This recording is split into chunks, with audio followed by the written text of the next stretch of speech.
बंजारन बहू। कमला एक बहुत स्वार्थी महिला है। उसने पैसों के लिए एक ऐसे इंसान से शादी की जो पहले से शादीशुदा और एक बच्चे का पिता भी था। कमला के पति को मरे हुए एक अरसा बीत गया है। अब वो अपने सौतेले बेटे वैभव के साथ रहती है। वैभव के दिल में अपनी माँ को लेकर इतना डर है कि वो अपनी माँ के सामने एक शब्द नहीं बोल पाता। उसकी माँ जो कहती है उसको सर झुकाकर वही मानना पड़ता है। वैभव, तुमने अभी तक घर का काम क्यों नहीं किया? तुमसे कितनी बार कहा है कि सूरज निकलने से पहले तुम घर की साफ सफाई पूरी कर दिया करो। वैभव कुछ नहीं बोलता, चुपचाप सर झुकाए अपनी माँ की बात सुनता रहता है। तभी पास में खड़ा नौकर सुखराम कहता है, मालकिन, वैभव बाबा को रात से तेज बुखार है, इसलिए वो सुबह जल्दी उठ नहीं पाए। उनके बदले मैं घर की साफ सफाई कर देता हूँ। इसे कोई बुखार नहीं है। मैं इसे अच्छी तरह से जानती हूँ। ये सब काम न करने के बहाने हैं। सुखराम काका, बोल दो इसे, सारे घर का काम यही करेगा। और इससे समय पर अपना काम पूरा नहीं किया तो इससे आज का खाना भी नहीं मिलेगा। मगर मालकिन, वैभव बाबा की सच में ही तबीयत खराब है, आप एक बार देख तो लीजिए। कमला बिना कुछ बोले वहाँ से चली गई और बेचारा वैभव तेज बुखार में भी काम करता रहा। कमला वैभव की शादी एक ऐसी लड़की से कराना चाहती थी जो अनपढ़ हो और कमला से इसी तरह डरे जिस तरह वैभव डरता है, ताकि वैभव की सारी जायदाद और धन दौलत उसकी मुट्ठी में रहे। लेकिन आज के जमाने में ऐसी लड़की मिलना मुश्किल है। कमला कार में यही सब कुछ सोचती जा रही थी कि तभी रास्ते में, अरे ड्राइवर, तुमने कार क्यों रोक दी? और ये इतना शोर कैसा? मैडम, आगे कुछ बंजारों का खेल चल रहा है, इसलिए भीड़ लगी है। मैं अभी भीड़ को साइड में करवाकर कार निकालता हूँ। ड्राइवर भीड़ को साइड करके कार निकालने की कोशिश करने लगा कि तभी कमला की नजर रस्सी पर चल रही एक फुलवा नाम की बंजारन पर पड़ी। क्यों ना मैं इस बंजारन की शादी वैभव से करा दूं? ये तो अनपढ़ लग रही है, मेरे पैरों तले दबकर भी रहेगी। मुझे अभी इसके माँ बाप से बात करनी होगी। ये सोचकर कमला ने उन बंजारों से बात की और उन्हें शाम को अपने घर बुलाया। फुलवा के माता पिता वहाँ उसे लेकर आ गए। उन्होंने इतना आलीशान घर पहले कभी नहीं देखा था। अच्छा हुआ आप लोग आ गए। देखिए, मुझे घुमा फिरा कर बात करने की आदत नहीं है, इसलिए सीधे सीधे मुद्दे पर आती हूँ। मुझे आपकी बेटी बहुत पसंद है। मैं अपने इकलौते बेटे की शादी आपकी बेटी फुलवा से कराना चाहती हूँ। इसके बदले में आप जो चाहो वो ले सकती हैं। तभी फुलवा की माँ कहती है, ये क्या कह रही है मैम साहब?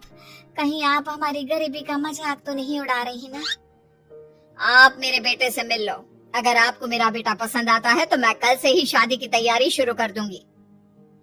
सुखराम, वैभव को लेकर आओ। फुलवा अपनी माँ के कान में फुसफुसाती है, माँ, कहीं इस मेम साहब का छोरा पागल तो ना है? फुलवा अपनी माँ से बात कर रही होती है कि वैभव वहाँ आता है। फुलवा उसे देखती ही रह जाती है और उसके माता पिता उसकी शादी तय कर देते हैं। शादी वाले दिन किसी को फुलवा और वैभव की बेमेल विवाह की बात समझ में नहीं आती। फिर भी एक औरत कमला से पूछ ही लेती है, कमला जी, आपने अपने इकलौते बेटे की शादी देहाती गवार से क्यों करा दी? ये बंजारन आपके घर की बहू बनने लायक तो नहीं है। कम से कम अपने स्टेटस का ही ख्याल कर लिया होता। बहू तो अपने टक्कर की लाती। आपने तो बंजारन को ही बहू बना लिया।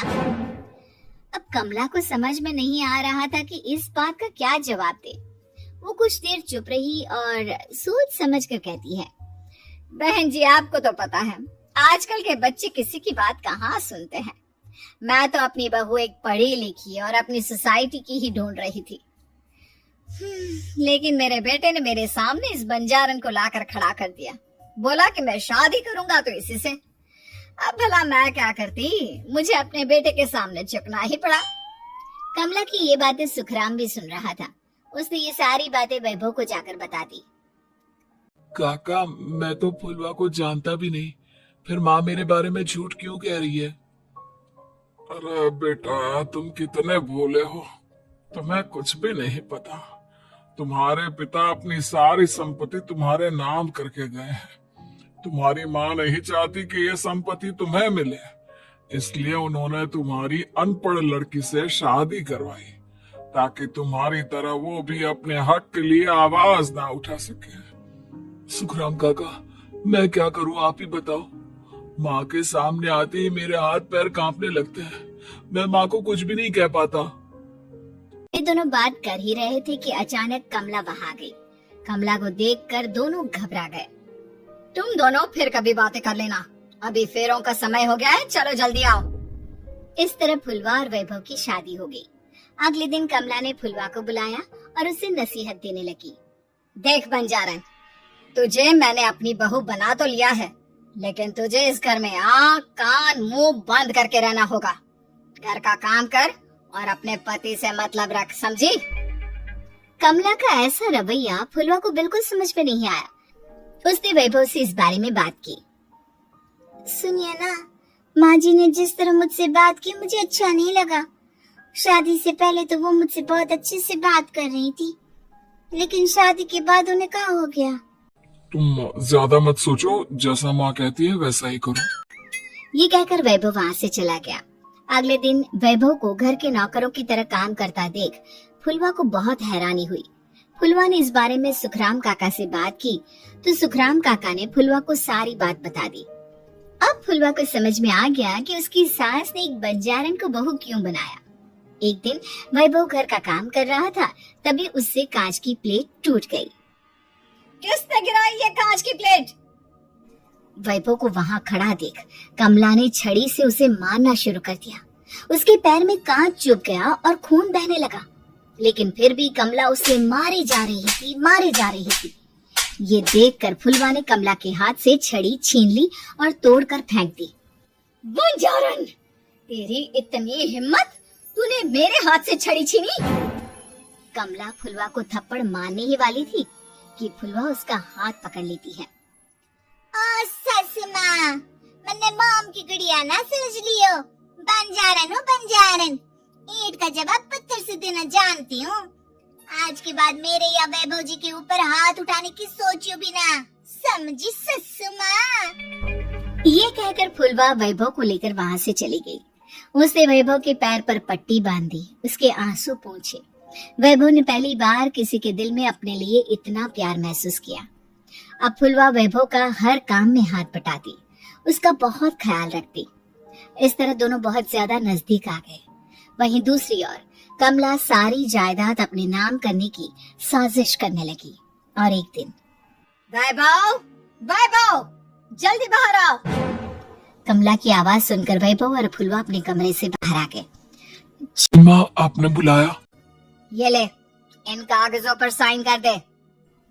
वैभव कागजों पर साइन करने ही वाला था कि फुलवा वैभव के हाथ से पेन छीनकर कहती है, ना वैभव जी, आप इस पर हस्ताक्षर नहीं करेंगे। ओ बंजारन, मैं तुझसे बात नहीं कर रही। ये बात मेरे और मेरे बेटे के बीच की है। चुपचाप पेन दे दे, नहीं तो तेरी खाल उधेड़ लूंगी। सस माँ, बंजारन की खाल इतनी भी ढीली ना होवे कि कोई भी उधेड़ लेवे। जो यकीन ना आता हो तो देख ले उतार की। और हाँ, बंजारन जरूर हूँ, पर अनपढ़ ना हूँ। मैंने भी पता है कि किसी भी कागज पर साइन करने से पहले उसे अच्छी तरह पढ़ लेवे हैं। ध्यान देती है या नहीं? ये कहकर कमला फुलवा को मारने आई तो फुलवा ने कमला को धक्का दे दिया और वो नीचे गिर गई। कमला डरकर वहाँ से भाग गई। अब फुलवा ने वो कागज उठाए और वैभव के साथ सीधा वकील के पास चली गई। वकील ने वो कागज देखे और फुलवा को बताया, वैभव के पिता की सारी जायदाद और संपत्ति वैभव के नाम है, लेकिन वैभव की सौतेली माँ इस संपत्ति को अपने नाम कराना चाहती है, इसलिए इन कागजों पर वो साइन करा रही थी। तो अब हमें क्या करना चाहिए वकील साहब? वकील ने फुलवा और वैभव को सब कुछ अच्छी तरह से समझा दिया। अब दोनों घर पर पुलिस को लेकर पहुँचे। कमला पुलिस को देखकर घबरा गई। पुलिस ने कहा, आपके नाम की कंप्लेंट हुई है, आपको हमारे साथ थाने चलना होगा। कंप्लेंट? कैसे कंप्लेंट? आप अपने सौतेले बेटे पर बहुत अत्याचार करती हो, धोखे से सारी जायदाद अपने नाम करा रही हो। अब नहीं इंस्पेक्टर साहब, जरूर ये मेरी बहू की कोई साजिश है। इसने गलत कंप्लेंट की है। मैडम, शिकायत आपकी बहू ने नहीं बल्कि आपके बेटे वैभव ने की है। कमला वैभव का नाम सुनकर दंग रह गई। जिस बेटे ने कभी उसके सामने सर नहीं उठाया था, आज वही बेटा उसके सामने पुलिस को ले आया है। वैभव, तुम्हारी इतनी हिम्मत कि तुम पुलिस को ले आए? हाँ माँ, मैं लाया हूँ पुलिस को, और मेरे अंदर इतनी हिम्मत कभी ना आती अगर फुलवा मेरा साथ ना देती। आपने बंजारन बहू को लाकर अपने ही पैर पर कुल्हाड़ी मारी है माँ। मैडम, अब की बात खत्म हो गई हो तो चलो हमारे साथ। वैभव, मुझे माफ कर दो, मुझे थाने मत भेजो। आज के बाद मैं तुम्हें कभी नहीं मारूंगी, तुम्हें कभी परेशान नहीं करूंगी, मुझे माफ कर दो। वैभव अपनी कंप्लेंट वापस ले लेता है और पुलिस वहां से चली जाती है। वैभव अपनी सौतेली माँ से कहता है, मैंने पुलिस को वापस तो भेज दिया है, लेकिन मैं आपको माफ नहीं कर सकता। आपने बचपन से आज तक कभी मेरे सर पर हाथ नहीं रखा, हमेशा मुझे मारती रही, नौकरों की तरह बर्ताव करती रही।